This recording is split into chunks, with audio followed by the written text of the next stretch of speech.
We never really talk a lot about politics at home.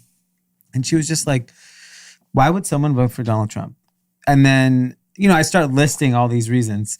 And then she's like, why did someone vote for Joe Biden? So I list a bunch of reasons. So she's like, And it just kind of hit me because she was absolutely right.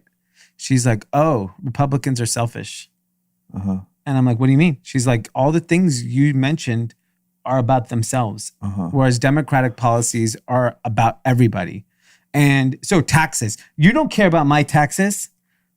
No, but I think So I think don't take away my guns. I think don't take away I think it's a very good point, but I think everyone's selfish, and not Republicans are selfish. And when you no, but that's so different because I agree, Democrats are selfish too. But there are underlying things like, can you imagine why? Tell me why someone doesn't want free healthcare for everyone. Why not the best education in the world for everyone? Because it's not messaged to them properly. That's why. Okay. Because if you tell an economic conservative free healthcare, free education, they're like, who's paying for it? Hey, if you tell them Apple and Facebook stock is up 4x because the Fed paid for it, great. Yeah. I'm just saying, but you have to have empathy. But there's an empathetic part of being a person that I don't feel, because every time someone argues with me about being a Republican, it's for selfish reasons. Selfishly, I should vote fucking Republican. It is financially beneficial and then to I'll me. tell you another thing, and I think especially us with kids now, you increasingly become more selfish as you get older because you now are providing for other people and you increasingly care about your circumstances and the voting population. Like the funny joke in like tech billionaire land is you have all these tech billionaires that vote Republican and their kids are Bernie bros. Yeah. And it's a billionaire paying for the $6,000-$7,000 a month apartment in San Francisco, and they're in the streets talking about minimum wage going up, and the parents are like, you have your damn apartment because we're capitalists. And when that person gets older and they have families and they have their own bills to pay and maybe the inheritance wasn't what they thought, they're going to think differently. Yeah. So, and people are I'm in that same position, but I don't want to live in a world where people are not treated fairly. But you're also a minority. You're also a minority. Here's a couple things on my mind. He's white.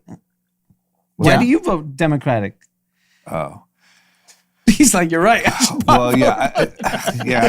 You know what? Now that I think of it. But seriously, here's a few things. It's very easy for you to be a Republican. I know. Here's a few things. Number one, there is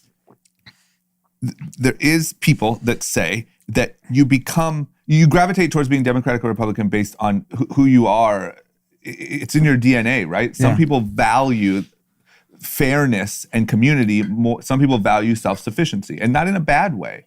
Some people value self and sort of self-reliance and look out for yourself. Some people value fairness more. And those people do tend to gravitate to the different parties, right?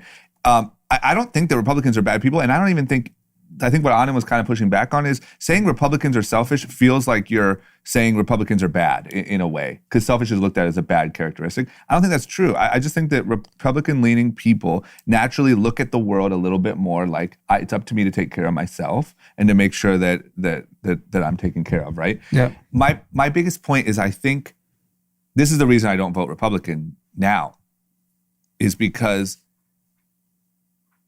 well, this is the biggest reason. To me, this election was not Democrat or Republican. It was just human decency. It was just empathy. It was and like somehow those issues became partisan.